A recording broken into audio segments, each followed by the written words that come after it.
¿Cómo están? Ah, Bueno, me alegro. ¿Cómo les fue en el parcial de procesar? Los que tenían. y recién vamos a saber de tarde, porque no nos deja la Ah, revisión. Sufrimos todo el fin de semana y hoy cuando hagamos la corrección, digo, por lo que miramos, ¿cómo te fue, Valeria? No sé, tengo una duda grande. La verdad que llegó un momento que ya no sabía ni qué estaba leyendo. Fue tremendo. ¿Sabes Pasa qué? que creo que el tiempo quedó corto. Yo las últimas 5 me jugué en algunas porque pero me gusta díganle al razonarlas, profesor o a la pero... profesora. Ahí me ¿Eh? sobraron 17 minutos. Yo lo entregué antes, Ah, entonces pero le fue bárbaro. Yo fui hasta el final. pero en realidad, de verdad, llegó un momento que, viste, cuando decía, o sea, se suponía que lo tenía que saber, pero entré a dudar, y bueno, está, no, esperando, a ver Bueno, qué pasó. les va a ir bien, si Dios quiere les va a ir bien. Y ahora estaba con clase, pensé que hoy empezábamos a las 8 y ya aproveché por unas clases que me había perdido, así que estaba escuchando a Mariana y ahora te escuchaba a vos, Elena, y digo, uy, hay algo está pasando, ya habíamos entrado acá. Bueno, arrancamos, retomamos. A ver, anfitrión inhabilitó la función. Mariana, ¿me habilitás a compartir pantalla? Buen día.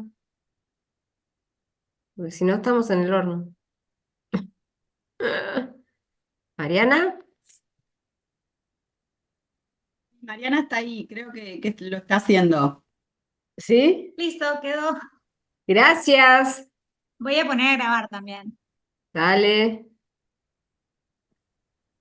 Está. ¿Ahí ven? Sí, sí. Sí, se ve, se ve. Sí, profe. Sí, sí, Perfecto. se ve, sí. Bárbaro. Bueno, nos queda poquito a nosotros, pero después iba a seguir Andrés, me parece. O no sé. Recording in progress. Habíamos visto, vuelvo para atrás al super esquema, que no me van a decir que no está re bueno, que es este. Yo me halago a mí misma. Simulación absoluta, ya lo dimos. Relativa, objetiva, por naturaleza de contacto lo dimos. Respecto a algún elemento del contacto lo dimos. Relativa, subjetiva, por interpuesta persona la dimos. Que era el caso que le quería regalar el esposo a la esposa y como no se puede, está prohibido por ley, no tienen poder normativo negocial, metían a un amigo en el medio como testaferro y pasamanos. Ahora estamos diferenciando esa simulación relativa subjetiva de la interposición real, que eso lo dimos. ¿Quién se acuerda? ¿Alguien que me lo pueda explicar? ¿Qué es lo que está ahí en pantalla? Bueno, ¿algún alma caritativa? No, negativo. Bueno, ¿me escuchan, no? Sí, profe. A ver, Milena. Habíamos puesto el ejemplo de una persona que sin ningún mandato, el amigo le pedía comprar algo por él y luego él se lo pagaba. O sea, era como una doble venta. Eh, Habían dos negocios. Había un mandato, por ejemplo, el mandato era sin representación, no le había dejado poder. claro, y entonces Ah, el amigo le decía, cómprame este cuadro, y él iba y lo compraba a su nombre, y luego el amigo iba y se lo compraba a él. Es lo ah, mismo que hubiera pasado si hubiera tenido un mandato. O sea, lo único que lo compraba directamente a nombre del amigo. claro, por eso no es lo mismo, porque ahí cuando es con representación, los efectos caen directamente en el amigo, en el que le hizo el encargo, Claro, y pero el ahí no hay que objetivo hacer un es el nuevo mismo. negocio. Claro, sí, yo me confundí, pero el objetivo es el mismo. El objetivo es Claro, el que el objetivo amigo termina se en lo haga. mismo, pero hay una diferencia sustancial. Ahí va. ¿Y acá había un acuerdo trilateral o no? En la interposición real de personas. No, no sé precisamente. No, no No, hay un bueno, acuerdo trilateral. No hay, acuérdense del rematador. El rematador no tiene idea, lo que hace es rematarle, es venderle el cuadro al amigo y punto. No sabe nada, que hay otro amigo en el extranjero y que después se lo va a comprar, no, no está al tanto de nada. Entonces no hay acuerdo trilateral. Mi amigo realmente va a adquirir los derechos y obligaciones. Y hay dos negocios sucesivos que son reales, ninguno es simulado. Mi amigo va y compra en el remate y después mi amigo me lo vende a mí. ¿Está? Mi amigo va a ser el titular real, pero provisorio, por un tiempito, hasta que me lo venda a mí. Esa es la diferencia con la simulación relativa subjetiva, porque en ese había un acuerdo trilateral, había simulación de persona. ¿Está? Ahora hay que diferenciarlo de otra cosa que es la intestación a nombre ajeno. Ejemplo, el padre que compra un auto con su plata, con su dinero, pero lo pone a nombre del hijo. Que eso se da muy a menudo. Ahora, acá hay un acuerdo trilateral, no. Acá simplemente va y le ponen el auto, no sé, a nombre del hijo. Pero a diferencia de interposición real, hay un solo negocio. Después el hijo no se lo va a pasar al padre, ni el padre al hijo. El bien queda a nombre del hijo y punto. Es real y definitivamente queda ahí. El hijo no es un titular provisorio, a diferencia de la interposición real. O sea, simplemente el padre va y pone el auto a nombre del hijo. Y va a seguir siendo a nombre del hijo. No hay acuerdo trilateral. ¿Alguien habló? Es No, que hay hay gente que micrófonos tiene. prendidos. Ah, bueno, Están si hablando pueden apagar, conversación. si pueden apagar, por favor. ¿Está? Simplemente para distinguirlo de la simulación que estamos hablando. Acá no hay simulación. Acá el hijo realmente adquiere y el hijo va a ser el comprador definitivo. Listo. Efectos de la simulación, vamos ahora. Dijimos, negocio simulado absolutamente nulo, por falta de consentimiento de causa. Inexistente la posición de Cafaro y Carnelli, ¿no? Eso ya ustedes lo tienen claro. Las dos posiciones las saben. Y recuerden que la simulación relativa objetiva sobre un elemento, la nulidad solo afecta a ese elemento del contrato, no al contrato entero. ¿Está? ¿Se acuerdan que el otro elemento esencial era el acuerdo simulatorio? ¿Qué pasa con este acuerdo simulatorio? Ya lo dijimos, que es válido y eficaz entre las partes simulantes. Pero es... ¿Hablaron? No. Pero es inoponible frente a terceros de buena fe. Y habíamos leído el 1580. ¿Quién me lee de vuelta el 1580? Por favor. ¿Quién me lo lee? Lo leo, profe. Sí. 1580 dice, los contradocumentos surten efecto entre los contrayentes y sus Ah, herederos. pará. ¿Qué habíamos dicho sobre la palabra contradocumentos? ¿Cómo se tenían que entender? ¿Que era contradocumento o que era otra cosa?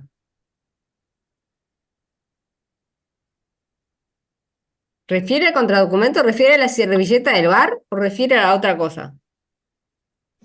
Al acuerdo simulatorio. Al acuerdo simulatorio. Entonces ustedes anótense con lápiz en el código que en realidad está refiriendo al acuerdo simulatorio. Entonces te dice, leámoslo, los contradocumentos, entendidos como acuerdo simulatorio, surten efecto entre las partes contrayentes, entre los contrayentes. Entonces, por eso está esta primera parte. El acuerdo simulatorio es válido y eficaz entre las partes simulantes. Chao, eso es lo que dice. Y ahora y sus herederos. Y ahora vamos a ver. Y después la segunda parte del 1580 dice, ¿sí? ¿Quién lo estaba leyendo? Dice, pero no pueden perjudicar a sus sucesores por título singular, los cuales se consideran como terceros. O sea, no pueden perjudicar a los terceros. Terceros de buena fe, se entiende, ¿no?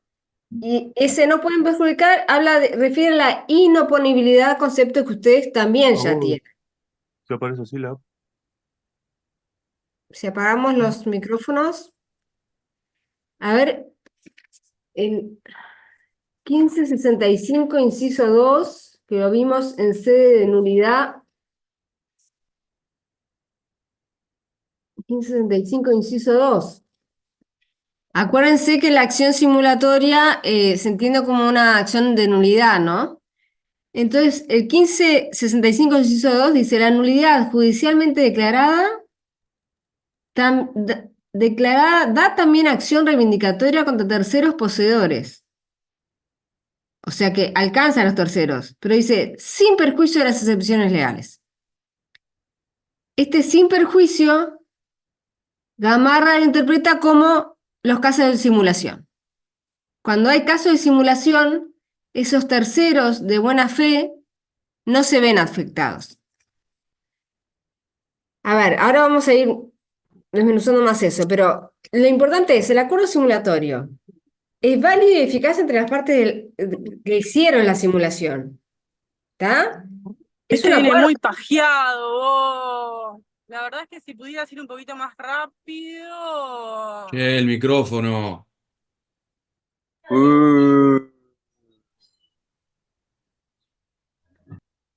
no puedo creerme. No, ¿sabes qué, Elena? Que me da la impresión que al crear el Zoom no puse que se mutearan apenas entraran.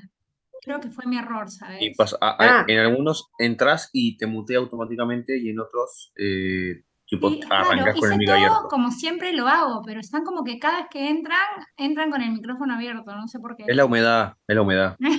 Bueno, no importa, pero ¿qué me dijo? ¿Que fuera más rápido en definitiva? No, capaz que estaba Creo que hablando de no. otra pero no cosa, sé, no, no pero sé, Elena, no creo sé si que fue le para salió usted, el profe. micrófono en otra cosa. Ah, Claro, no sé si fue para usted. Capaz que iba en el colectivo, en el bus y le... ah, Sí, bueno, está. Gracias, me consuelan un poquito. mantenga su tono, por favor, profe, que está perfecto. Lo triste que es Aparte, a que ver, queda grabado. profesora, ¿Está? se viven quejando de la velocidad que agarra, o sea que para usted no era. Hoy justamente va a una velocidad espectacular. Bueno, está. No, pero díganme si hay algo que no está bien o que no les conforma, díganme, si no.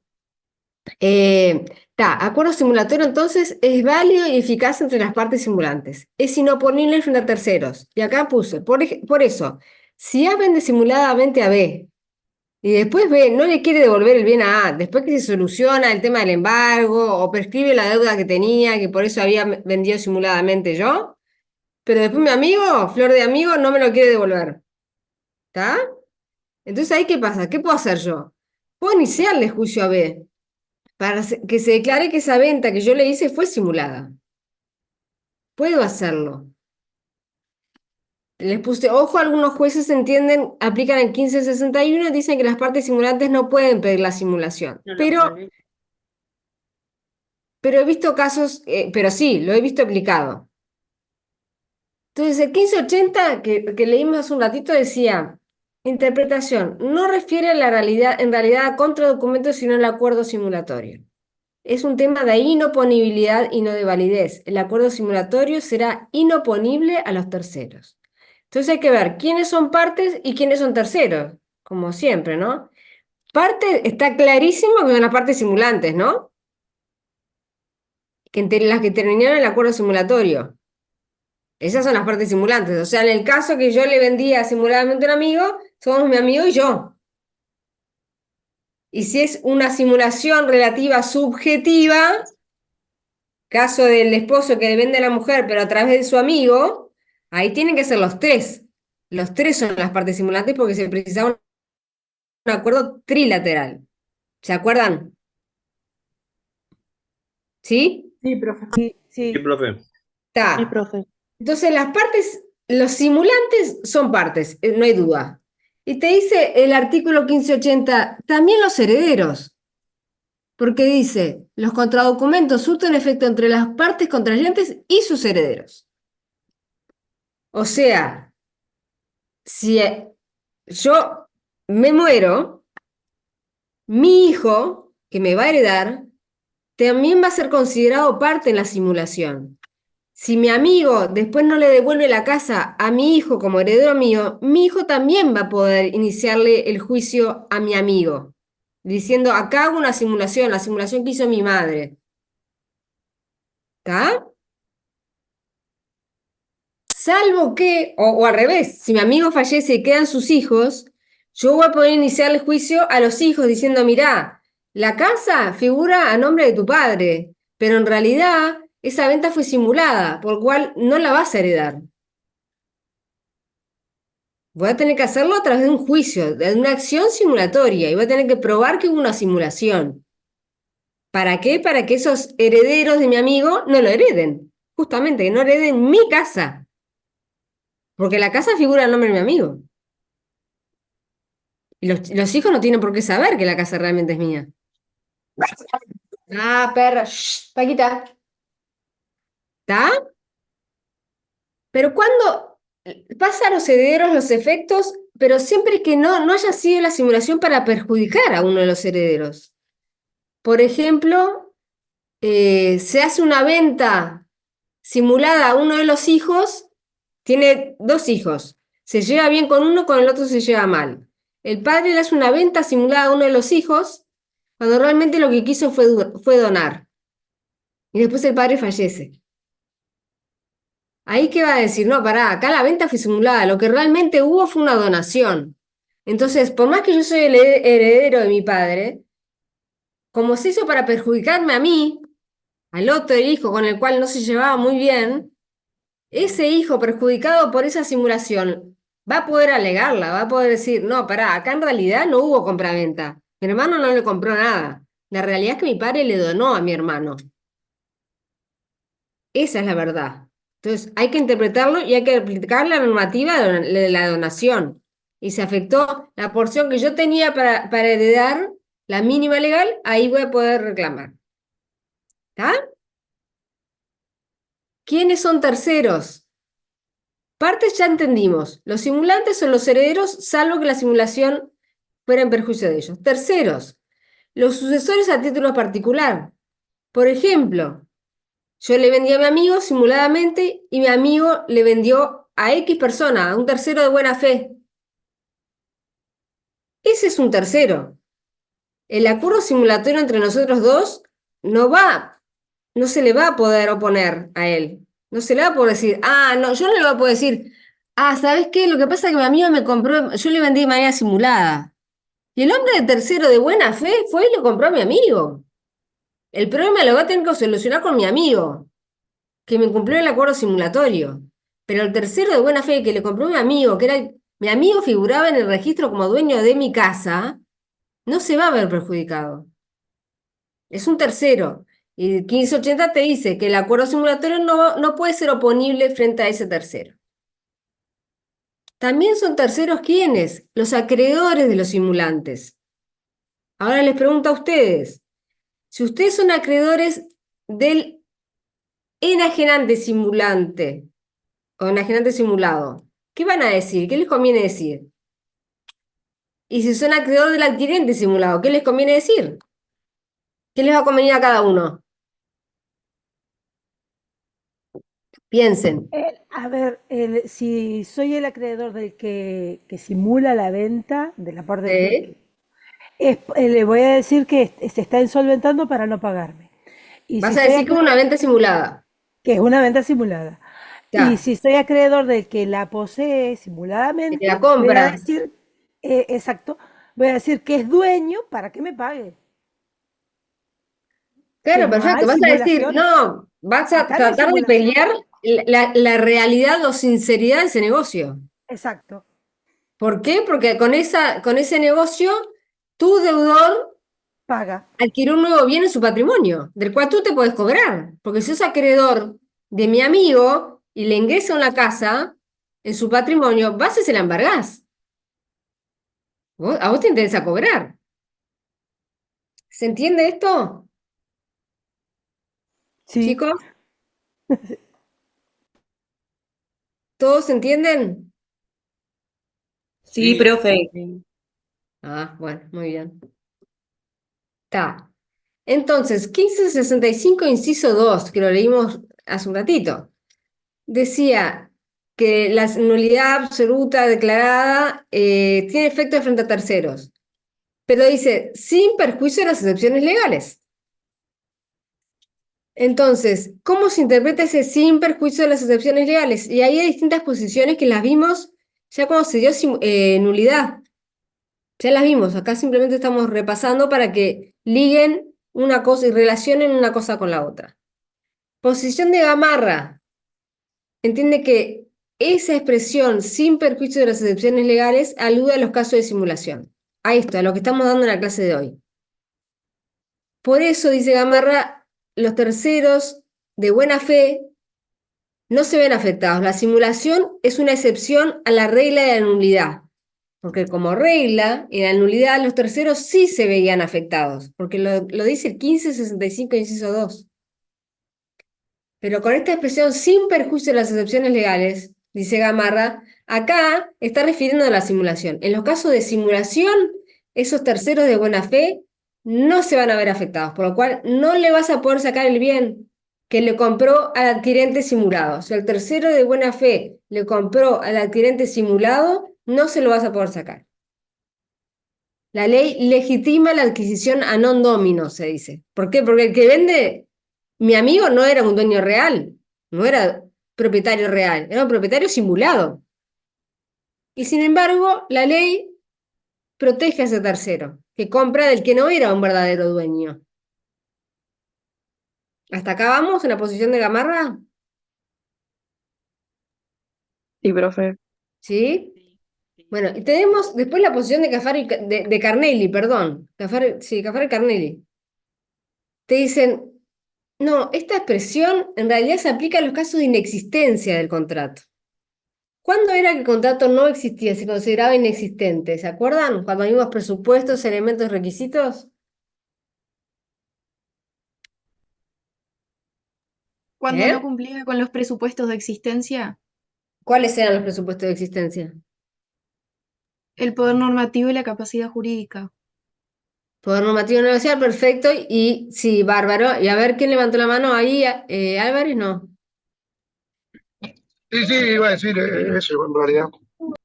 ¿Y qué decían Cafaro y Carnelli de si faltaba el consentimiento o faltaba la causa o faltaba el objeto? Que ahí Que no es son presupuestos inexistente, del contrato, ¿no? Estamos hablando de elementos del contrato. Era inexistente el contrato. el inexistente. ¿Por qué? ¿Cuál era el fundamento?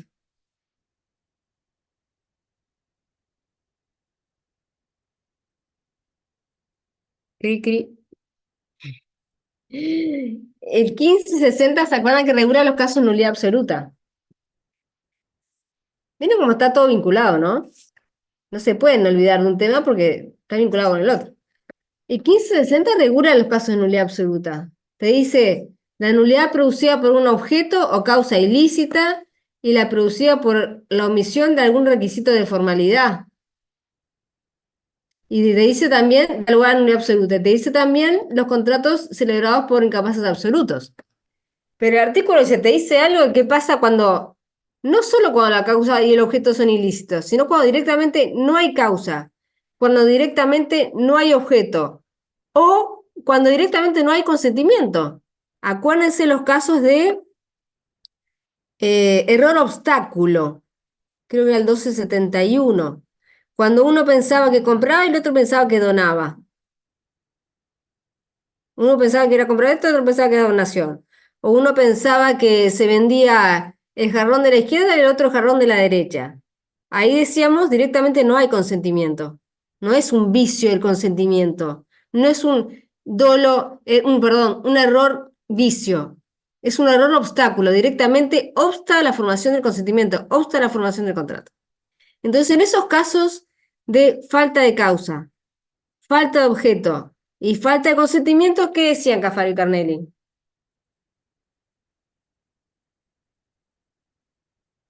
¿Qué decía? ¿Había nulidad absoluta o había algo más Se extremo? producía la nulidad. ¿Decía eso Cafaro y Carnelli, Meraña? No, que había una No, la diferencia, cuasi inexistencia, profe. contrato. Para Valeria, Sí, en realidad lo que me acuerdo que Gamarra decía que entonces tenía que haber una consecuencia diferente, porque si no era lo mismo la nulidad que la pero pará, ¿qué inexistencia, dicen Cafaro y Carnelli? ¿Qué pasa en esas hipótesis, en esas hay situaciones? puede ser que haya un cuasi contrato en el caso de no haya consentimiento. Sí, así, eso es lo que aplican, pero ¿qué pasa? ¿El contrato existe o no existe? ¿Es válido o nulo? ¿Qué es? ¿Qué pasa con el contrato? Es inexistente. Es inexistente. ¿Están todos de acuerdo con Valeria? Sí, En la posición de Cafaro y Carnelli estamos hablando, ¿no? Facundo, ¿sí? sí, para ellos era inexistente. Está. Bien, bien, perfecto. Entonces, posición de Gamarra era nulidad absoluta e interpretaba esta parte final de 1565, inciso 2, simplemente vinculando a la simulación. Ese sin perjuicio de las excepciones legales era vinculado, eran los casos de simulación. Solo en esos casos los terceros no se veían afectados. En todos los demás casos de nulidad absoluta, los terceros, si fueran de buena o mala fe, se veían afectados. Distinto es Cafaro y Carnelli, que te dicen, no, esta expresión en realidad se refiere a los casos de inexistencia del contrato, donde hay un pago que no se debía, hay un pago indebido. ¿Cuáles son los casos de inexistencia? Dijimos, los casos en los que no hay consentimiento, los casos en los que directamente no hay causa, no es que sea ilícita, no, directamente no hay causa o directamente no hay objeto, o no hay presupuestos, no hay poder normativo negocial o no hay capacidad jurídica. En todas esas hipótesis, dicen Cafaro y Carnelli, el contrato es inexistente, no llega a existir. Entonces, si se paga algo en virtud de ese contrato que en realidad no existe, hay un pago indebido. Y por lo tanto aplican el 1318, que es el cuasi contrato, lo que mencionaban ustedes. Aplican el 1318. ¿Y cuál es el régimen acá? ¿Qué dice respecto a los terceros? Dice que el que pagó lo que no debía, no puede perseguir la especie poseída, o sea, no puede afectar al tercero de buena fe a título oneroso, pero tendrá derecho para que el tercero que la tiene por cualquier título gratuito se la restituya. Entonces, posición de Cafaro y Carnelli. Yo le vendí a mi amigo. En los casos de inexistencia, te dicen Cafaro y Carnelli, mi amigo lo vendió a un amigo de él que lo compró a título oneroso, o sea, que le pagó, y de buena fe no tenía idea que mi amigo era un dueño simulado, no sabía. ¿Está? Cafaro y Carnelli, ¿qué te dicen? Acá hubo un pago de lo indebido. Entonces, aplico 1318. ¿Y qué pasa con ese amigo que le adquirió a mi amigo? ¿Se le pueden sacar el bien? No, no se lo pueden sacar. Porque compró de buena fe y compró a título oneroso. Cafaro y Carnelli te aplican esta interpretación, el 1318. ¿Ven la diferencia con Gamarra, no? Gamarra solo aplica esa excepción para los casos de simulación que es los que estamos dando ahora. Cafaro y Carnelli tiene una posición más amplia. Dice, se aplica el 1318 para todos los casos de inexistencia. ¿Está? Si bien esto lo vimos más bien en nulidad, pero quiero que lo tengan presente. Porque Gamarra lo vincula solo en la clase de hoy. Y Café Carnelli no, amplían el concepto. ¿Entendieron hasta ahí? Valeria Sí, profe. Faridas, que Sí, levantó la profe. mano. Sí, profe, hubo una venta simulada entre A y B le vendió a C, A no le puede reclamar a C, hubo una venta simulada. Bueno, no, justamente, Gamarra te está diciendo, si es simulada, los terceros de buena fe no lo podés perjudicar. Porque te aplica el 1580 y 1565, inciso 2. ¿Está? Pero hay una tercera posición que también la vieron, que es la de Blengio, que va un poco más allá que Cafaro y Carnelli. Y dicen que el 1318 se aplica para todos los casos de nulidad, porque en cualquier caso de nulidad se paga algo que no se debía. Entonces ahí ellos para Blengio, el tercero de buena fe que adquirió a título oneroso nunca se vería afectado. Pero bueno, está.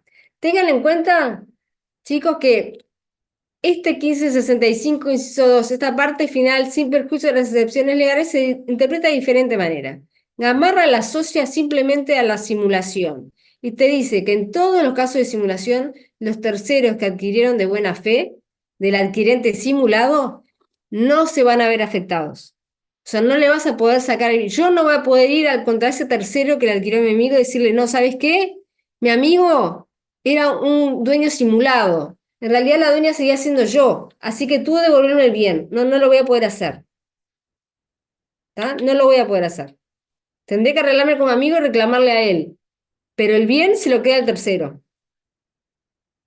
¿Está? ¿Estamos? Sí. Bien. Distintos conflictos que se pueden dar en los casos de simulación. Eso más o menos lo vimos, pero lo mencionamos de vuelta. ¿Es caso del acreedor del enajenante, o sea, un acreedor mío, del enajenante simulado, contra quien adquiere el bien del adquirente simulado? Esto ya lo vimos. ¿Quién prima? ¿Quién tiene prioridad? ¿El acreedor mío o el tercero que le compró a mi amigo que era un dueño simulado? Lo acabamos de decir. ¿Quién tiene prioridad? ¿Quién gana? Si hay un juicio, ¿quién gana? ¿El acreedor mío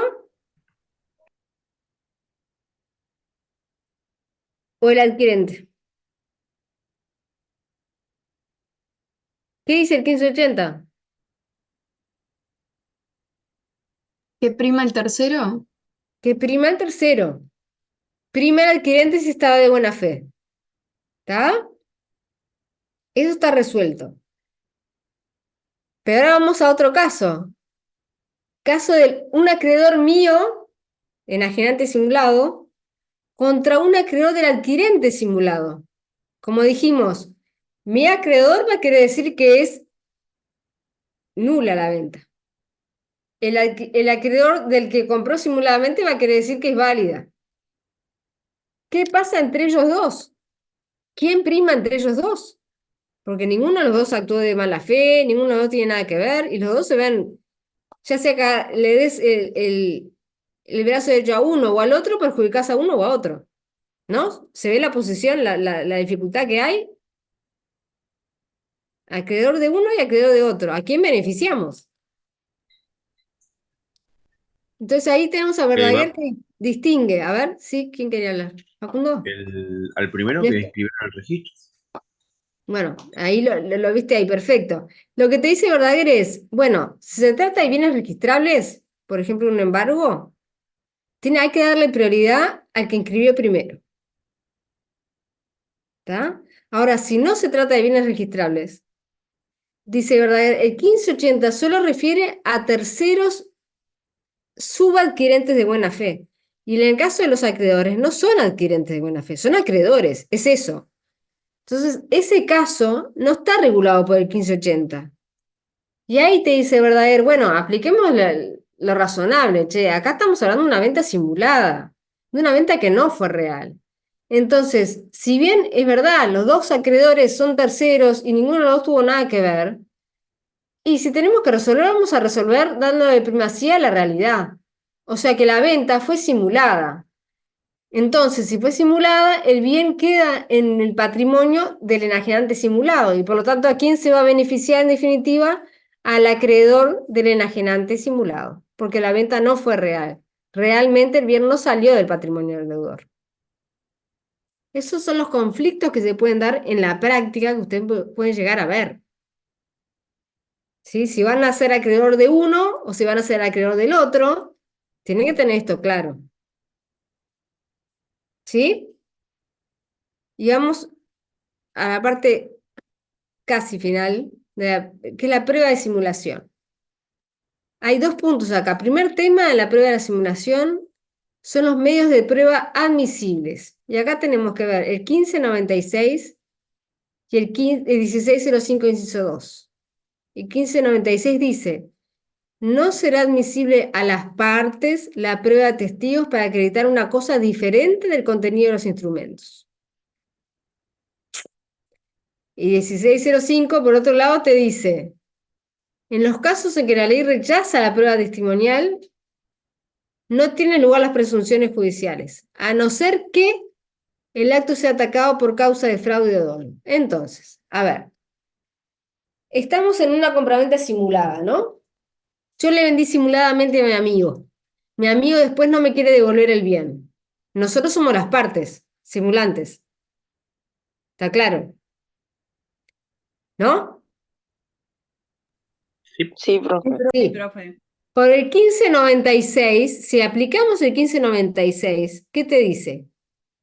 No será admisible a las partes, o sea, a mi amigo y a mí, la prueba de testigos para acreditar algo diferente de lo que diga el instrumento. Si yo hice una escritura de compraventa simulada, el 1596 me dice, no, vos que sos parte de la simulación, no podés usar la prueba de testigos, porque estás queriendo acreditar algo distinto a lo que sale de la escritura. Eso sería el 1596. Pero el 1605 inciso 2 te dice, bueno, está, si te rechazan la prueba testimonial, bárbaro, y no se admiten las presunciones judiciales, bárbaro, pero salvo que, te pone una excepción el artículo, que te dice, si el acto, o sea, si la compraventa es atacada por dolo o fraude. Entonces acá es toda una interpretación a distintas posiciones. ¿Cómo se interpreta esto? ¿Qué prueba es admisible en materia de simulación? Pero para los terceros parece claro que no hay ningún límite, no hay ninguna excepción, no hay ninguna prohibición de nada. Pueden utilizar cualquier medio probatorio. Porque acá el 1596 lo limita para las partes. Ahora, entonces los testigos van a poder ir a prueba documental, prueba testimonial, prueba todo tipo de prueba. Para las partes simulantes, para mí y para mí, ¿hay alguna limitación o no? Por esto del 1596. Y acá se dan dos posiciones. La posición amplia, que es de Gamarra, Blenque o Verdaguer, que se basa en el 1605 y te dice, no, en los casos de simulación, de realidad es que hay dolo o fraude. ¿Está? Entonces entramos en la acepción del 1605 y por lo tanto no corre la limitación. Ahí las partes pueden acudir a cualquier medio de prueba. Pero hay otra posición que les puede tocar, de la contraparte, o les puede tocar porque la tienen algunos jueces, que te dicen, no, querido, vos sos parte de la simulación. Así que se te aplica el 1596. No podés acudir a testigos. Tengan en cuenta que Carnelli prevé dos excepciones a este límite, que es, se existe prueba por escrito, principio de prueba por escrito, que véanlo, 1598, o si la falta de contradocumento es de la fuerza de las cosas. Por ejemplo, si era, yo le vendí a mi hermano, es lo más probable que yo no haya firmado un contradocumento. Entonces, si es algo entre parientes, no me podés pedir eso. No me podés pedir un contradocumento, porque no lo voy a tener. Surge de la fuerza de las cosas. Admitime en esos casos la prueba por testigos. Pero ¿se entendieron estas dos posiciones que hay? El tercero puede acudir sin duda para todos los autores y para todos los jueces a cualquier medio de prueba. En cuanto a las partes simulantes, hay dos posiciones. Una amplia, que te dicen que sí, que también puede acudir a cualquier medio de prueba porque es un caso de fraude de dolo y por lo tanto lo ingresan por el 1605. Y hay otra posición más restringida, que es la de algunos tribunales y la de Carnelli, que te dicen, no, las partes no pueden acudir a testigos por el 1596, salvo que haya un principio de prueba por escrito o salvo que la falta de contraargumento surja de la fuerza de las cosas. Ejemplo, entre parientes. ¿Sí? Pero lo más común, chiquilines, esto lo van a ver ustedes y lo van a manejar en todos los juicios de simulación, es que acudan a la prueba por presunciones o indicios. ¿Qué es una presunción o un indicio? ¿Qué se les ocurre? Cuando nosotros tenemos la creencia pero no la certeza de las cosas. Por ejemplo, vimos que hay una persona que dice que compró pero no tiene solvencia como para comprar. Entonces vamos a decir que tenemos el indicio de que esa persona no puede ser un comprador real, sino simulado. Perfecto. A ver, ¿alguien más? O sea, un indicio es el que compró no tenía plata para comprar, para pagar el precio. ¿No? ¿Es lo que estás diciendo? Sí. Perfecto. A ver, ¿alguien más? Profe, o sea, tengo como ese concepto de indicio, como los datos que no se llegan a ver, o sea, si hay o no una simulación, ¿no? Referente al tema, ¿no? De lo que estamos viendo en simulación, o sea, que es lo que yo puedo entender lo que significa indicios. Está bien. Entonces, vamos al 1600, artículo 1600. Las presunciones son consecuencias conjeturales que la ley o el magistrado sacan de un hecho conocido a otro desconocido. ¿Cuáles son los indicios que se manejan por los autores y por los jueces? En todos los libros lo van a tener. Parentesco o amistad. Yo le vendo simuladamente a un hermano, ¿está? O a mi íntimo amigo. Eso es un indicio. Suena raro, ¿no? Puede ser real, ¿eh? Porque no es con un único indicio yo puedo la simulación. Tenés que probar varios indicios. Y más la causa simulandi, por más que decían que es un elemento accidental o accesorio, es muy importante en los hechos, en la práctica, probar la causa simulandi. Muy importante. Porque solo por el hecho de que yo le venda a un hermano o solo por el hecho de que yo le venda a un íntimo mío no quiere decir que el negocio sea simulado. Muchas veces los hermanos se venden un auto de uno al otro. O está bien, el otro, che, voy a cambiar de auto, ¿quién no quiere? Ah, yo no quiero comprar. Está, dale, barro, te lo vendo. Y es real, eso no es simulado. Entonces, el parentesco o amistad puede ser un indicio de, no es el único. Situación económica del adquirente, que es lo que manejaban ahí recién. Cuando carece de medios. O sea, se supone que le vendo yo a un hermano mío que tiene 19 años y que no trabaja y está estudiando en facultad. ¿Con qué plata me pagó? No, no, huele mal. O falta de ejecución del contrato. Yo le vendo mi casa a mi mejor amiga, se la vendo a una compraventa, escritura pública, vamos a escribirlo, lo escribimos en el registro, todo bárbaro, pero ¿quién se queda viviendo en mi casa? Yo. No lo entra a ocupar mi amiga, como suele suceder en los casos de compraventa, ¿no? O lo ocupás o lo alquilás. Pero no, me quedo yo ocupando bien. O sea, se lo vendí supuestamente a mi mejor amiga y aparte me lo quedo viviendo yo. Y además tengo un acreedor que me está por embargar. Esa es la falta de ejecución del contrato. Es otro indicio, otra presunción. Después pago el precio por adelantado, que ahora se complica más por el tema de la ley de inclusión financiera, pero si son más de $100.000 no se puede pagar en efectivo o puede decir por adelantado. Hay que identificar bien los medios. Pero si son $50.000, un auto muy bueno, me lo pago por adelantado. Mirá, ¿y cómo te pago? Me lo pago por adelantado. Antes, si ustedes ven escrituras viejas, era muy común poner eso.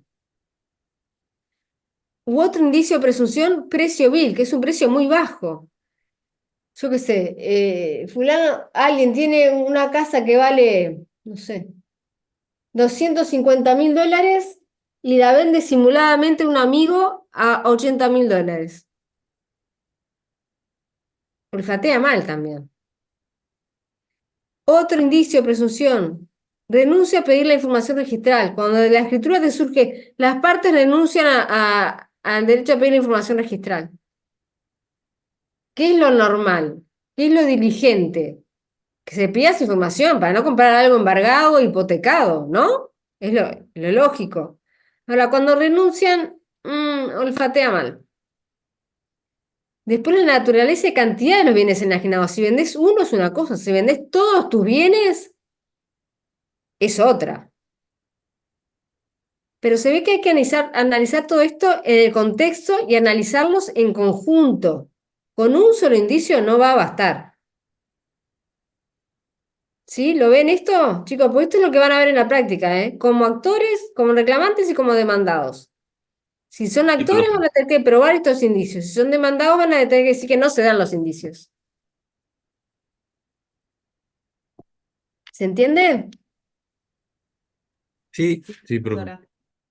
¿Sí? Y para terminar, solo Sí, les profe. comento algunos casos reales en los que participé para que vean que todo esto se aplica. Un caso eran dos socias, una sociedad de hecho civil, tenían un colegio juntas. El colegio y el inmueble, ¿no? El inmueble donde se ha asentado el colegio. Resulta que una socia, bueno, robaba a la otra, se quedaba con plata. Y yo iba por la socia perjudicada, digamos, por la damnificada, se iniciaron acciones judiciales, denuncias penales, de todo. Y resulta que la otra socia, la que robó, le vendió su parte del inmueble a un señor X.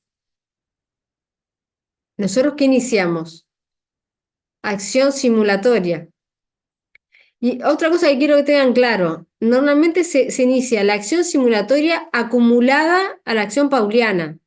Acción pauliana en subsidio de la simulatoria. Es decir, para el caso que entiendan que no cabe la acción simulatoria, iniciás la acción pauliana. Pero lo haces todo junto, en un mismo juicio, en una misma demanda. Acumulación de pretensiones que lo van a ver procesar. Entonces, iniciamos ese juicio. Porque, por ejemplo, los indicios que teníamos era, no había pagado el precio, no surgía la escritura pago el precio. El que compró era un amigo de ella, estaba en el ámbito de colegios, pero era amigo de ella. Teníamos prueba que la supuesta enajenante había ido, después de vender el inmueble, al colegio diciendo, déjenme, porque no la dejaban entrar, había una medida para que no pudiera entrar. Déjenme entrar, y gritaba, yo soy la dueña, déjenme entrar. Bueno, todo eso se probó. Se inició una acción simulatoria en subsidio pauliana y se ganó. ¿Qué se inició? Acción de nulidad absoluta por simulación absoluta de la compraventa de la mitad del inmueble de esa socia a favor de ese tercero. Y se inició contra todos. Porque la simulación, el juicio de simulación tenés que iniciar contra todas las partes que intervinieron. Es un consorcio lo que se llama necesario, que lo van a ver en procesal. Sí o sí tenés que iniciar el juicio contra todas. En ese caso se ganó y por lo tanto se declaró la nulidad absoluta y el bien volvió al patrimonio de la socia, de la deudora. ¿Está? Ese fue un caso que tuve. Otro caso, que acá no iba por el actora, sino por la parte demandada. Era un caso, una madre tenía 2 hijas, ¿no? Mayores de edad, todo bárbaro. Una de las hijas había estado casada con X, que era mi cliente, que tenía una buena posición económica, pero se había divorciado. ¿Está? Él rehizo su vida. La madre después precisaba plata y puso en venta el único apartamento que tenía y lo publicó en Mercado Libre todo, pero la verdad es que no, lo que le ofrecían no le servía y llamó a su yerno con el cual ella siguió teniendo un buen vínculo. Y dijo, che, fulano, estoy complicada, lo vendo, ¿te interesa? Y el yerno le dijo, sí, me interesa. En vez de ponerle 50.000, le pagó 47. Pero realmente se lo pagó. Era de una ex suegra a un ex yerno, pero ese negocio fue real. Y sin embargo, ¿qué pasó? Había la señora esta, la dueña del apartamento que vendió, falleció y quedaban sus 2 herederas, sus 2 hijas. Y una de ellas le hizo juicio a la otra, a la ex esposa de mi cliente, diciendo que en realidad esa venta era simulada y que se había hecho para perjudicarla a ella como heredera de su madre. ¿Por qué? Porque decía, no, tú, le decía una hermana a la otra, tú con el comprador tenían una hija en común, que la va a heredar. Si el bien está a nombre de fulano de tal, que es el que compró el yerno, capaz que es complejo porque no les puedo mostrar y dar nombres, pero en definitiva, la que va a terminar heredando va a ser la hija de ustedes dos. Entonces tú, en realidad, a través de esta venta que fue simulada, lo que quisiste fue perjudicarme a mí, porque yo no voy a poder heredar la mitad del apartamento de mi madre. Eso fue el juicio, fue un juicio real. Yo iba por el yerno comprador. Y pudimos probar que era una compra real. Por más que había cierto parentesco entre comillas, la compra fue real, el pago se hizo, se probó dónde se hizo, se probó que se pagó en el Brow de Portones, acá con una letra de cambio, se probó ¿Por la qué la salida de la... hija, por qué la hija se le ocurrió plantear eso? Bueno, por eso, porque ella había lío entre las hermanas, y Ah, dijo la bueno, que... fue por un tema. Sí, ya Claro, está. sí, siempre hay un lío. Dijo, vos en realidad me quisiste perjudicar para que yo no heredara mi parte. Porque si no se hubiera vendido, ella hubiera heredado la mitad del apartamento. Ahora, como estaba a nombre del yerno de la señora fallecida, no heredó nada. Pero el tema es que fue una venta real. Se probó eso. Se probó que el bien había estado publicado en Mercado Libre. Se probó que había habido otro interesado que fue a declarar, que había ofertado, pero la oferta no no le había servido a la mujer. Se probó todo. Y bueno, ¿y qué se dijo? Se rechazó la demanda de la acción simulatoria, se rechazó todo. Realmente había comprado. El hombre dijo, ¿para qué se me ocurrió comprar? Acá me metí en este lío, porque la verdad que se metió en un lío. Nunca se imaginó que fuera a terminar en un juicio. Porque él compró, es más, él lo compró y después lo alquilaba, figuraba en ANDA como arrendador, o sea, fue todo real. Fue todo real. ¿Está? Otro caso que tengo, que ese está en trámite ahora, era, Paquita, una madre, Paquita, ay, perdón, chiquitita. Tiene un apartamento, tiene una casa y tiene muchas deudas, ¿no? Tenía 4 hijas, creo. En ese momento solo 2 de ellas eran mayores de edad. Esto pasó hace años. ¿Y qué hicieron? Puso la casa a nombre de esas 2 hijas mayores de edad. Pero esa puso la casa, o sea, se las pasó como compraventa, que era simulada. La realidad es que ella siempre siguió actuando como la verdadera dueña. Alquilaba la casa y siempre cobró el alquiler de esa casa. Paquita siempre cobró el alquiler de esa casa, porque es la verdadera dueña. ¿Pero qué pasó? No sé qué lío hay con las hijas, que esas 2 hijas que figuran como dueñas, ahora se venció el plazo del contrato de arrendamiento que firmó la madre como arrendadora, y alquiler que cobraba la madre, y las hijas, como dueñas que figuran en el registro, iniciaron el desalojo por vencimiento del plazo al arrendador. La realidad es que la madre, que es la dueña, la verdadera, usa ese alquiler para pagar el residencial donde vive. O sea que si le sacás el precio del alquiler, no va a poder pagar su residencial. Entonces estamos acá en un lío. ¿Para qué la madre les pasó en compraventa a las hijas? Porque si no le iban a embargar a ella, le iban a embargar la casa. Ah, Lo puso en nombre de las hijas. sí, está. Fue una venta simulada. Sí, sí, sí. Pero ahora las hijas están desalojando al inquilino como dueñas, que ya figuran en el registro como dueñas. Y bueno, estamos ahí en lío. La necesidad tiene cara de hereje. Bueno, entonces no sé qué va a pasar, pero ahí nos presentamos diciendo una tercería, iniciamos, y diciendo que la verdadera dueña es la madre, ¿no? Que está viva y que lo precisa para pagar el residencial y demás. Así que después les cuento. Pero se está aplicando todo esto, ¿no? Las hijas eran menores de edad, no trabajaban, por lo cual imposible que le pagaran el precio. La madre, que era la vendedora simulada, siguió actuando como dueña y es la arrendadora y siempre cobró los alquileres. Y las hijas reconocen en el juicio que cobra los alquileres la madre. A ver si levantaron la mano, Melania. Profe, pero en este caso, si se demuestra que fue una venta simulada y vuelve la propiedad a la madre, ¿no se embargaría? No, pero es una deuda ya recontra prescripta. Claro, prescribió. Esto tiene, ya hace muchos años que se hizo. Pero el tema, ahora lo que nos interesa es una señora mayor que Es precisa hacerle la volver plata el para pagar bien a ella. residencial. Es hacerle volver el bien a ella, Claro. entonces. O sea, lo que quiere es seguir cobrando el alquiler. Chau, sí, que vuelva a ella, pero para cobrar el alquiler y pagar el residencial. Y bueno, no sé qué va a pasar. Ese es el caso. Pero estamos aplicando todo esto. Que la señora le diga a las niñas que si no... Bueno, pero viste que los líos de familia no son tan Si no, sencillos. no existiría el Poder Judicial. Eso es cierto. Ni los No, pero que le abogados. diga, se van a tener que hacer cargo ustedes, chiquita de mí. Me mudo a tu casa, mami. Claro, pero hay otras 2 hijas que no figuran como dueñas y que también serían herederas, porque en realidad, porque en el momento que se hizo esa compraventa simulada eran menores de edad, entonces no se puso nada a nombre de ellas.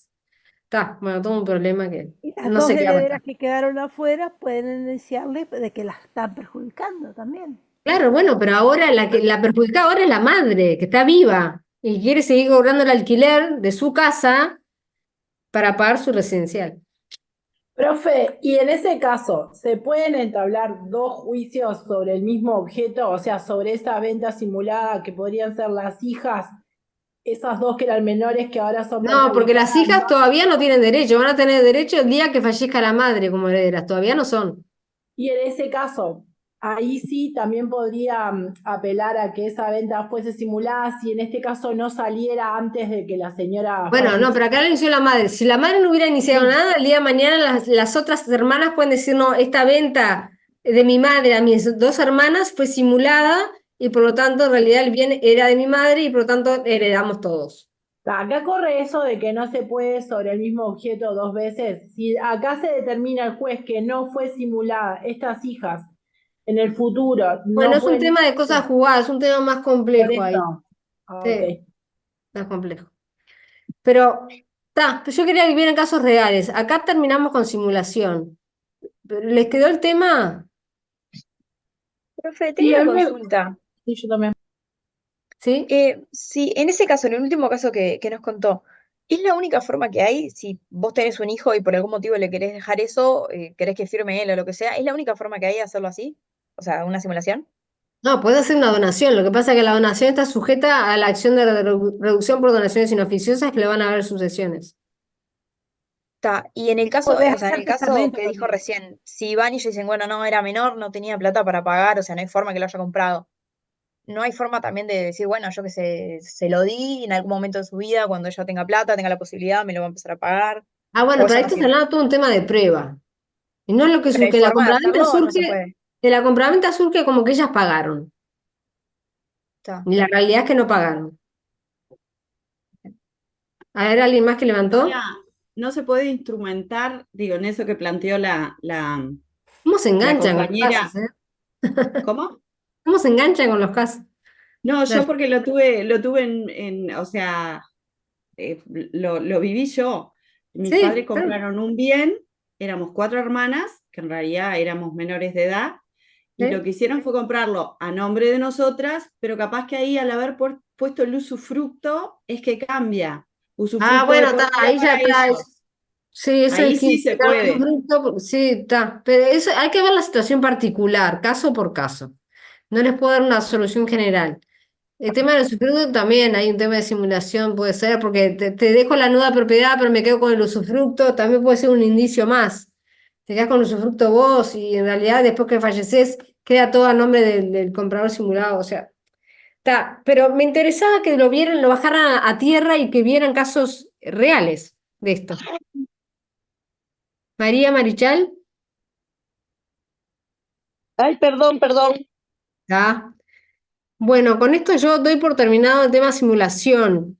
Les repito, ¿entendieron? ¿Les quedó claro el tema en general, por lo menos las bases? Sí, sí. Va a haber que Sí, dar profe, una sí, otra buenísimo. leída, ¿no? Sí, Obviamente. profesora, buenísimo. Bueno, está. Mariana o Andrés, no sé quién está por Yo, ahí. yo continuaría, creo. Continuación. Ahora, Dale, como yo estamos dejo de de tiempo, compartir. dale, si puedes hacerme coanfitrión y Sí. dejar de compartir la No, pantalla, pero no, fantástico. pará, fue Mariana la anfitriona. Ah, bien. A ver, si Mariana me Listo, puedes. quedó. ¿Quedó? Ujú. Gracias, Bien, Mariana. perfecto. Bueno, muchas gracias, Elena. No. Bueno, en estos minutos que nos quedan, vamos a ver muy rápidamente un tema vinculado a simulación, que son los negocios fiduciarios e indirectos. ¿Sí? Voy a compartir la pantalla. Bien. ¿Por qué lo vamos a ver rápidamente? Eh, Ustedes lo pueden leer con más profundidad en Gamarra, sobre todo en el tomo 13 del tratado, pero van a ver en los próximos minutos que justamente una característica de los negocios fiduciarios es que carecen de regulación legislativa. Y cuando pasan a ser regulados legislativamente, como fue el caso del fideicomiso, que es una especie de negocio fiduciario, ahí dejan de ser en puridad negocios fiduciarios. ¿Sí? Por eso es que el tema de negocio fiduciario en sí no tiene tanta relevancia. ¿Bien? Porque o no es aceptado por el organismo jurídico un negocio fiduciario, o es aceptado, pero en ese caso ya deja de ser negocio fiduciario. Ahora vamos a profundizar sobre esto. ¿Bien? ¿Están viendo la presentación en pantalla? Sí, profe. ¿Sí? Sí. Bien. Voy a ponerla desde el principio. Ahí estamos. Bueno, les decía que si bien pueden leer de donde quieran, como siempre, en particular está muy bien tratado y con mucha profundidad en el tomo 13 del Tratado de Gamarra, ¿sí? Se trata, esta categoría de negocios fiduciarios, de una creación doctrinaria, es decir, no es una especie que esté regulada legislativamente, así como nosotros estudiamos los diferentes tipos de contratos, ¿recuerdan? Bueno, a nivel de categorías de negocios jurídicos, no hay una categoría regulada por el legislador que se llame negocios fiduciarios. Es algo, un concepto que generó la doctrina, ¿sí? Y tiene esa particularidad que señalábamos. No está regulado legalmente. Si un negocio fiduciario pasa a estar regulado por la ley, dejó de ser negocio fiduciario. Adelante, Yamila. No, le iba a preguntar porque yo estuve leyendo y la ley 17.703 es la que regula los fideicomisos. Claro, y ahí, desde el momento que pasó a ser regulado el fideicomiso, dejó Sí. de ser un negocio fiduciario. Antes de esa ley, podríamos Ajá. decir que en Uruguay el fideicomiso era una especie de negocio fiduciario, era el negocio fiduciario por excelencia, ¿sí? Desde el momento en que hay una ley que lo regula, ¿sí? El fideicomiso existe como tal, es un negocio nominado, típico, pero ya no es más un negocio fiduciario. ¿Se entiende? ¿Sí? Bueno, ¿en qué consiste un negocio fiduciario? Básicamente es cuando a una persona se le atribuye la propiedad de un activo, ¿sí? Pero no en beneficio de esa persona, sino en beneficio de otro.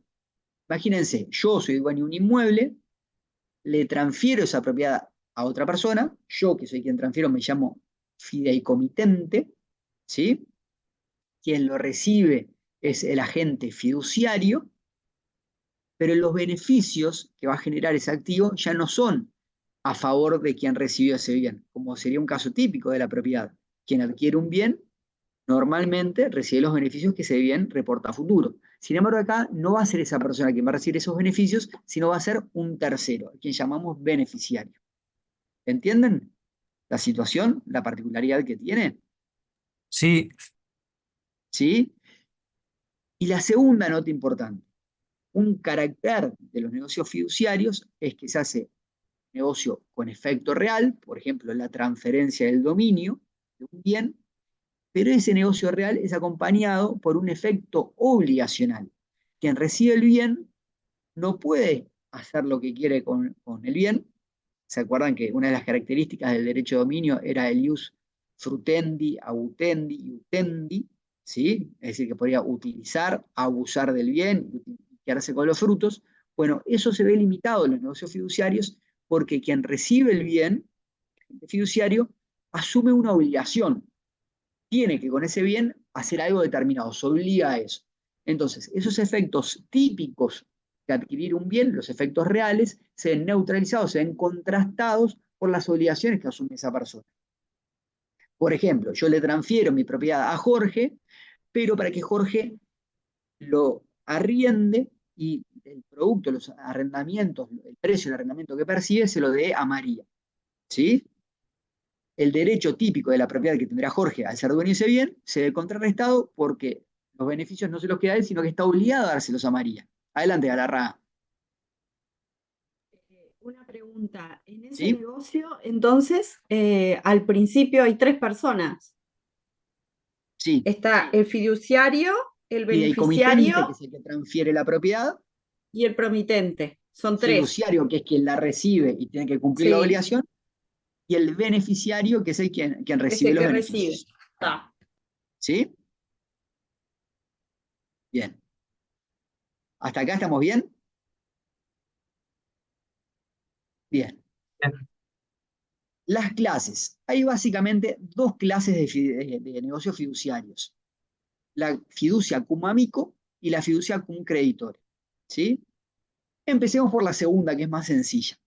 Imagínense, yo tengo un crédito contra ustedes, yo les presto plata a ustedes. ¿Cuál sería el negocio típico de garantía? Bueno, por ejemplo, que ustedes aporten una nueva persona que sea fiador de la deuda de ustedes, sería en ese caso una garantía personal, o que otorguemos un contrato de hipoteca sobre un bien inmueble o prenda sobre un bien mueble, ¿sí? Lo que se conoce como garantía real.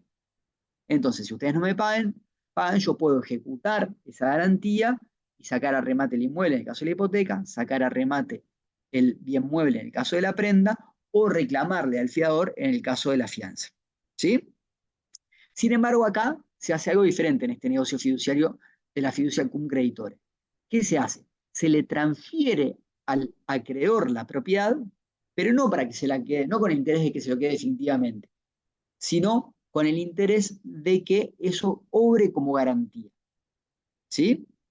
Es decir, que si el deudor no paga la obligación, se pueda quedar el acreedor ese bien como cobro de su crédito. Tenemos dos personas que levantaron la mano. Vamos con Galarraga. Disculpe, profesor, no la había bajado. Bien, García. Profe, buen día. En bienes habíamos dado algo de esto y yo recuerdo algo sobre las cosechas de soja. ¿Puede ser un ejemplo? A ver, contame un poco. En el cual ¿Qué es lo que hay? el banco creo que te daba un cierto crédito. En mi caso yo sembraba la soja en el campo y la garantía era la cosecha, que esa me diera, ¿puede ser? No recuerdo bien cómo era. Bueno, pero lo que pasa para ser un negocio fiduciario y la vertiente de fiducia un creditore, lo que se requeriría es que ese activo que tú tenés y que garantiza la obligación pase a la propiedad de tu acreedor. ¿Sí? Entonces, imagínate que un banco te financió el cultivo. Vos ahí tendrías que poder transferirle al banco la propiedad de ese cultivo. ¿Bien? Ahí está ese problema que hemos estudiado cuando estudiamos la, la cosa futura como objeto de las obligaciones y de los contratos también, que mientras el cultivo esté pendiente, accede al inmueble. Entonces no se puede hacer una transferencia de la propiedad del cultivo con independencia del inmueble. ¿Sí? Por eso quizás ese ejemplo que tú manejas no sea lo más adecuado para lo que estamos mirando. ¿Bien? Pero ustedes imagínense esta situación. Yo les debo 100 pesos a ustedes y en lugar de hacer una hipoteca sobre mi casa, como garantía que si no les pago ustedes pueden ejecutar la hipoteca y sacar a remate mi casa, lo que hacemos es que yo les transfiero a ustedes, acreedores, la propiedad de mi casa. ¿Sí?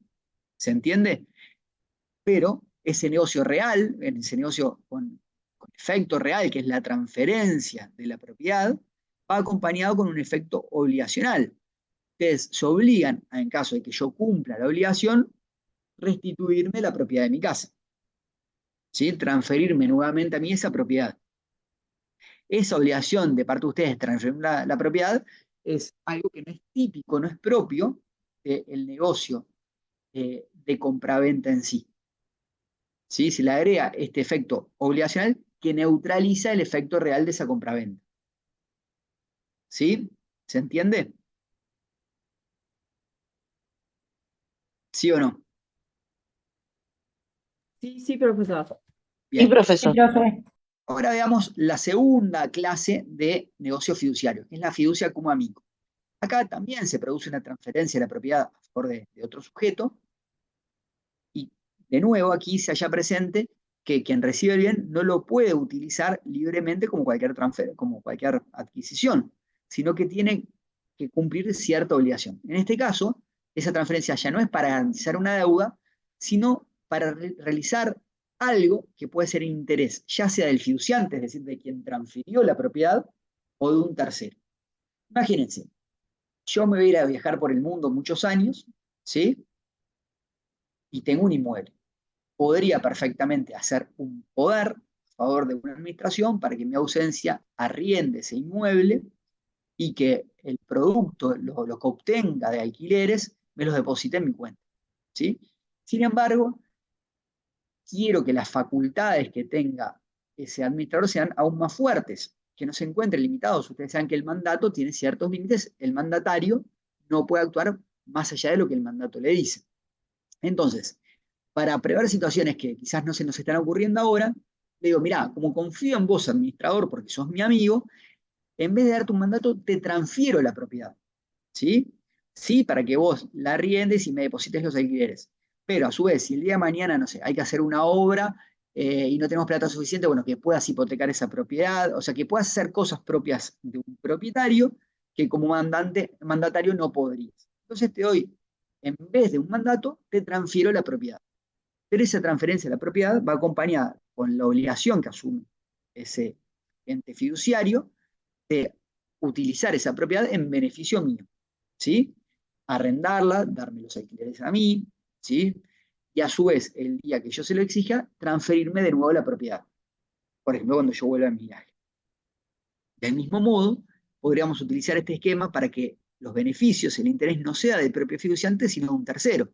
Imagínense que yo le diga, bueno, mira, como yo voy a estar de viaje, yo en realidad tengo que pagar el colegio de mis hijos y demás, lo que quiero es que vos realices esa actividad de arrendar, hacer las mejoras, etcétera, pero que los beneficios, en vez de dármelos a mí, los utilices a favor de mis hijos, ¿sí? Que le pagues el colegio, le compras ropa, etcétera.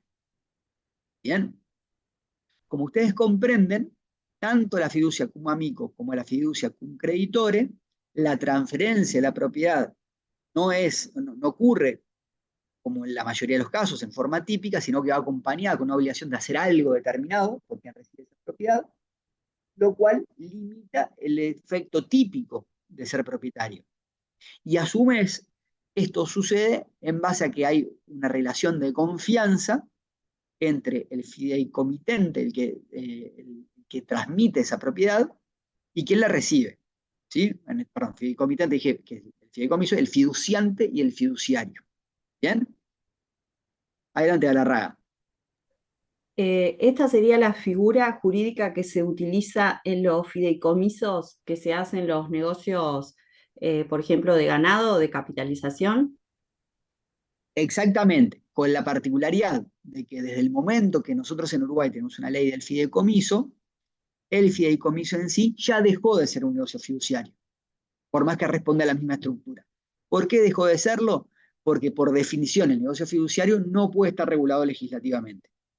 Cuando algo que nosotros reconocemos en sí como negocio de fiduciario pasa a estar regulado legislativamente, está bien, valdrá, pero ya no es más negocio fiduciario. ¿De acuerdo?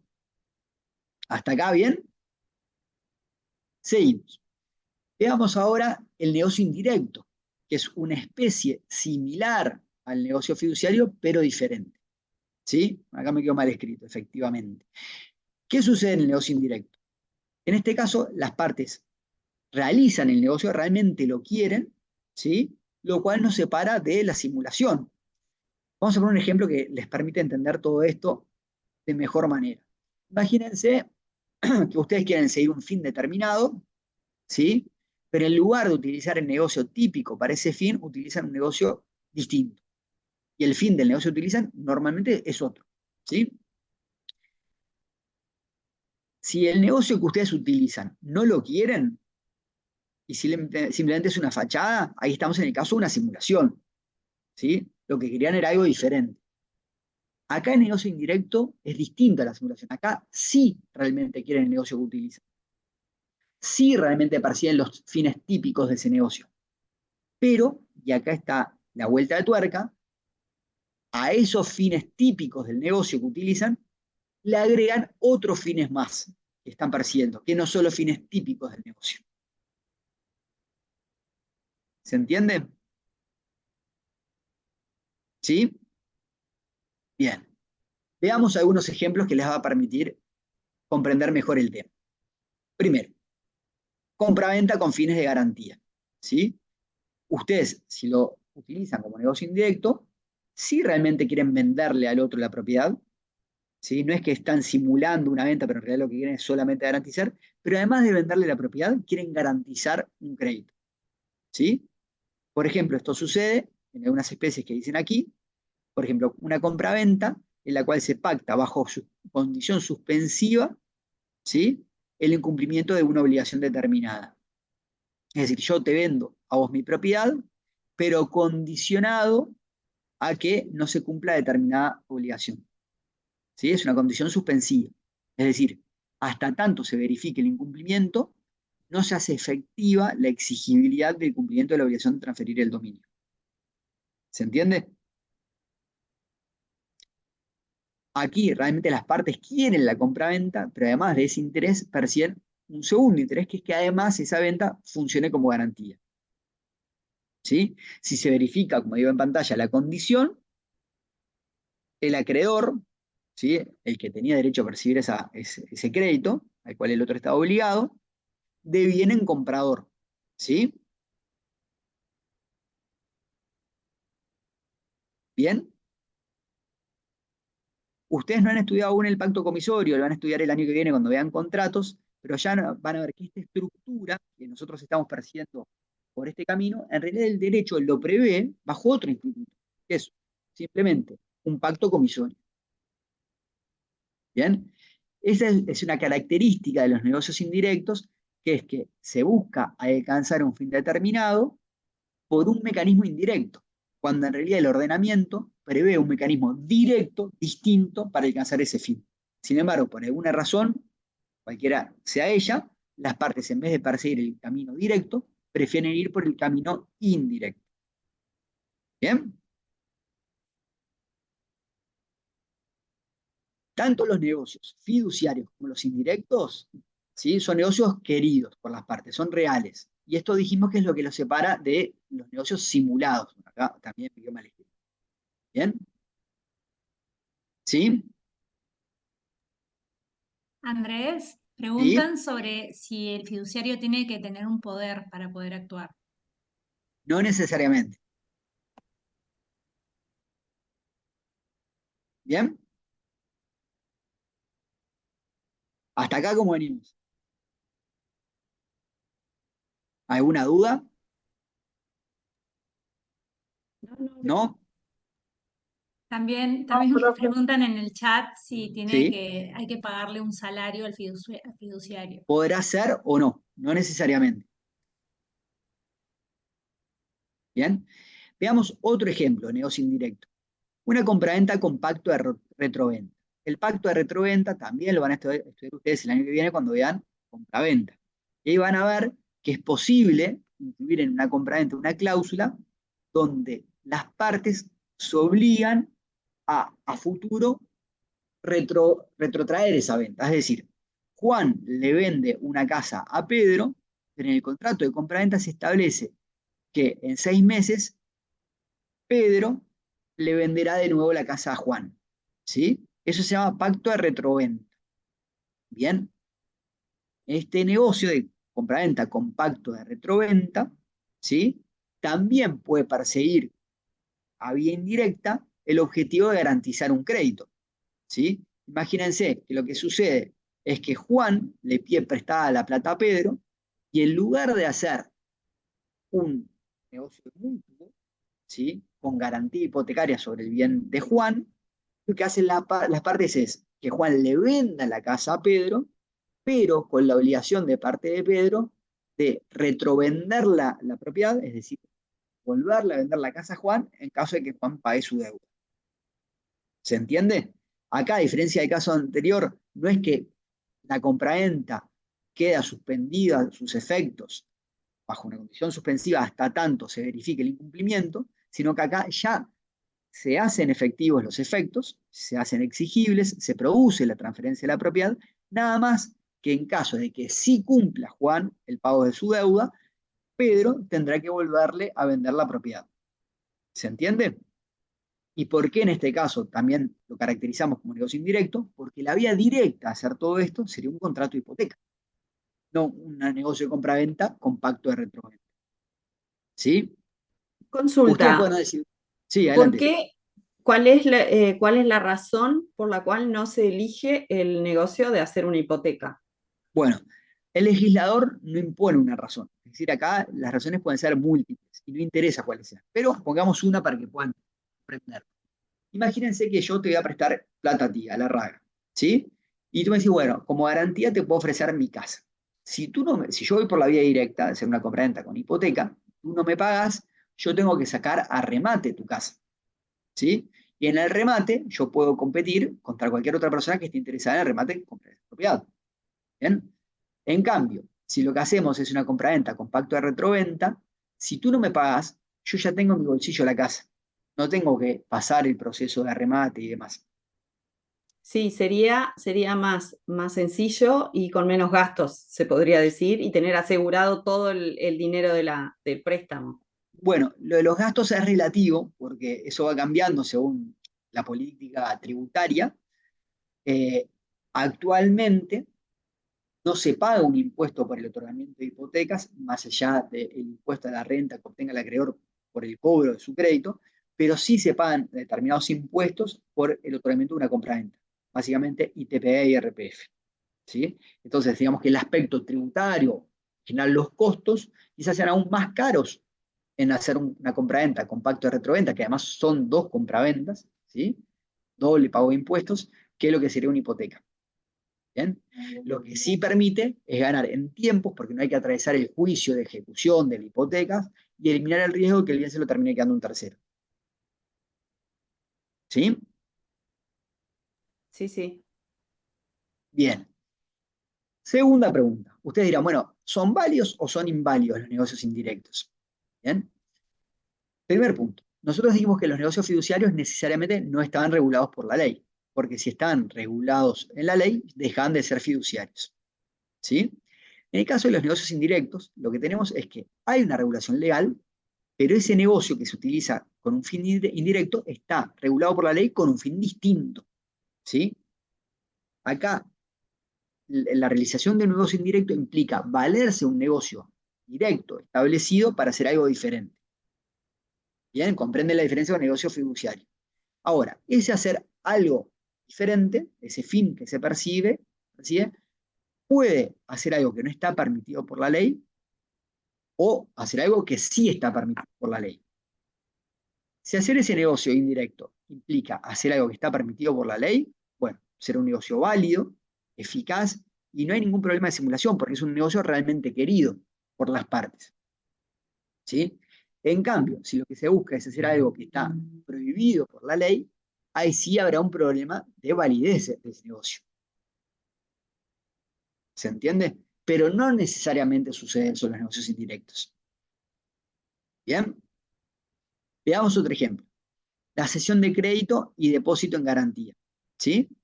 Ustedes saben que una cesión de crédito, hemos visto en este curso, lo van a ver con más profundidad cuando vean contratos el año que viene, es un negocio por el cual yo tengo un crédito contra una persona, por ejemplo, contra Galarraga, y ese crédito que tengo a que Galarraga me pague 100 pesos, se lo cedo a Díaz.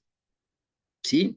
Esa cesión de crédito es un contrato por el cual Díaz se hace acreedor de Galarraga. ¿Bien?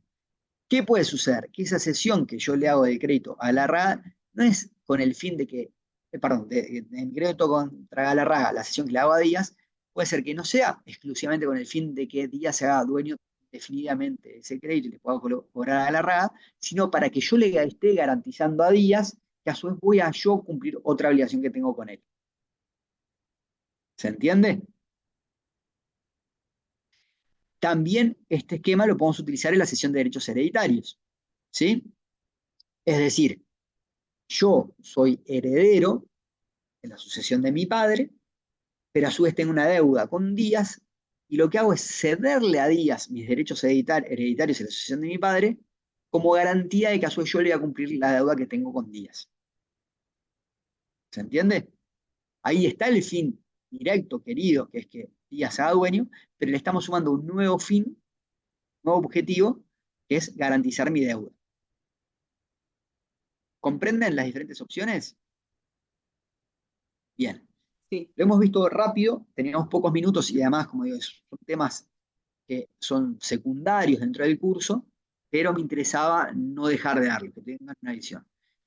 Más allá de esta breve presentación y haberlo visto a vuelo de pájaro, pueden profundizar en eso, sobre todo en el tomo 13 de Gamar. ¿Bien? ¿Alguna pregunta? ¿No? Bien. Estamos en hora. No, pero Sí. La clase que viene, el miércoles, vamos a ver interpretación e integración de los contratos. ¿Sí? Profe, para el parcial final, ¿cuántas preguntas son? Bueno, todavía no lo tenemos definido, vamos a estar armándolo en estos días. ¿Sí? Profe, hoy Recuerden, más temprano preguntó una compañera si ya empezábamos a las 8 de la mañana. no, la semana que viene empezamos. Gracias. ¿Sí? Ustedes recuerden que nosotros Profe, vamos a... Sí, adelante. Ay, disculpe, profesor. No, por A favor. mí se me, a mí se me va a decir, se me dificulta un poco el tema de entrar a las 8 para la próxima clase, profesora. ¿Hay algún inconveniente con ello? No, Se me recuerden que complica. esta semana Sí, seguimos con horario normal. Recién el lunes de la claro, semana que viene, por las últimas 2 semanas, que es horario extendido. El que no puede estar a las 8 no me importa, no pasa nada. ¿Ah? ya. Bueno, entonces entraría a la hora normal de 9 y Cada uno media a entra cuando puede. 11. Puedo marcar asistencia entonces normalmente, ¿sí, Sí, profe? sí. Ay, profesor, muchísimas gracias. Me pondré al día con lo que estén dando ahí, ¿no? Sí, si hace Bien, la grabación, perfecto. a veces nos olvidamos o tenemos problemas con la grabación, vamos a intentar prestar La particular atención intención. en poder dejar las clases grabadas. Les planteo Agradezco. para que lo vayan pensando. Nosotros, la intención sería este miércoles dar interpretación e integración, que seguramente nos lleve toda la clase, y el viernes vamos a empezar con cuasi contratos. ¿Sí? Seguramente la clase de cuasi contratos nos lleve todo el viernes y todo el lunes. El miércoles, 19 feriado, va a estar quedando la clase del 21, la del 24 y la del 26. Es decir, 3 clases más una vez que hayamos terminado, y el 28 ya es el parcial final. En esas 3 clases que nos quedan, ¿sí? Ahí lo que yo tenía pensado hacer es, en una hacer repaso del parcial, ¿bien? Y en las otras 2, ahí vamos a decir en conjunto con ustedes qué utilización le quieren dar. Las opciones que tenemos es hacer una especie de simulacro de examen y de prueba, ¿sí?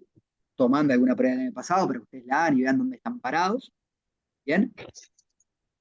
Otra cosa que podemos hacer es hacer muchos ejercicios, dividirlos en subgrupos para que practiquen diferentes aspectos del programa, ¿bien? Otra cosa que podemos hacer es traer unos invitados. Y bueno, ya tengo algunas opciones que venimos manejando, pero eso lo que vamos a hacer es, cuando terminemos seguramente el lunes próximo, de dar el tema y ahí ya quedemos libres, habiendo cumplido con todo el programa, les planteo las diferentes opciones y ustedes me ayudan a elegir a ver qué les gustaría, ¿no? Otras opciones más son dar alguna clase especial sobre defensa de la competencia, es un tema que atraviesa transversalmente el programa, también sobre relaciones de consumo. Y ahí una opción que hemos utilizado en un año es invitar al director de la Oficina de Defensa del Consumidor a que les comente un poquito cómo funciona, ¿no? Ya les adelanto, otra opción que estoy manejando es traer algunos invitados especiales, ya hablé con ellos, para que les cuenten un poco, son abogados, son 3 casos que tengo en mente, que a partir de la abogacía han desarrollado actividades profesionales en rubros muy diferentes, ¿no? Para ver un poquito también cómo a veces a partir de esta carrera se abren un abanico de posibilidades laborales bastante impensadas, ¿no? Eh, pero bueno, eso el lunes 17 ahí lo definiremos y en conjunto decimos qué es lo que más les interesa a ustedes. Perachini, adelante. Buenos días, profesor. Quería consultarle si para el último parcial irían todos los temas o haríamos más énfasis en los últimos dados. Van todos los temas. Muchas gracias. Galarraga. Sí, yo quería, ya adelantándome, si fuera posible, porque, por ejemplo, si invitaran a alguien el 26, que obviamente nos queda grabada la clase y que puede estar interesante saber otras ramas por las que se puede tomar, del 26 no hacer el repaso porque algunos tenemos el parcial de procesal el 26. Entonces, Bien. bueno, nada, es complicado. Bien, perfecto, lo voy a tener en cuenta. Vamos a intentar de que el repaso sea por ahí el 24. ¿Sí? Y lo otro, recuerda que nosotros tenemos una fecha adicional, que esto, sobre todo por muchas preguntas que yo he recibido, esa fecha adicional de parcial no es para aquel que le haya ido mal en alguno de los otros 2 parciales, es para aquel que por el motivo que sea no haya dado alguno de los otros 2 parciales. ¿Bien? En principio es virtual, salvo que el que esté haciendo ese parcial sustitutivo esté sustituyendo el último, que el último necesariamente tiene que ser presencial.